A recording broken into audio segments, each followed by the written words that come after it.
Let's take a look now at using your calculator to solve operations with fractions. Most calculators have a fraction key that looks something like this. Take a look and find yours. The following example will use a sharp calculator, but most work the same way. If you need help with your particular calculator, try using your manual or looking online for help. You can also find more detail on using the fraction key on your calculator in the posted notes. Let's look at a couple of examples together. In this first one, we'd like to take 1/3 and add it to 5/8.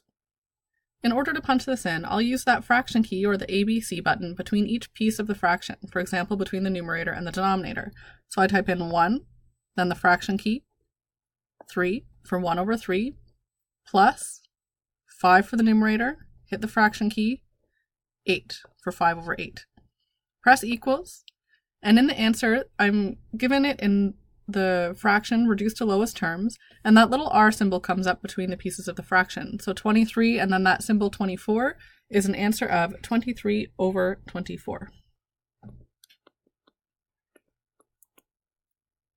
Let's look at the next example where we have a mixed number.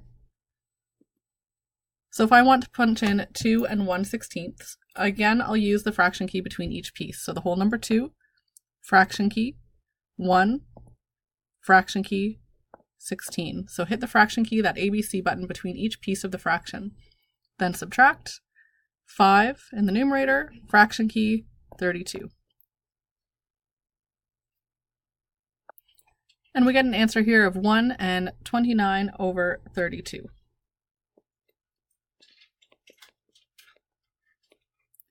We'll do another example. Here we have a whole number as well. So our first number is a fraction, 5/7. So 5, fraction key, 7. Oops. And we're going to multiply by 3. So we just hit times 3. Equals 2 and 1/7.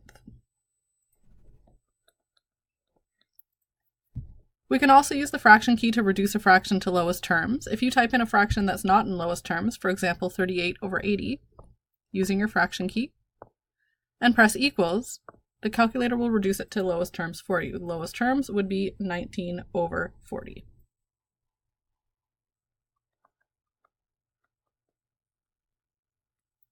That's a quick summary of using your fraction button on your calculator. For more details, look at the posted notes and try working through them using your own calculator.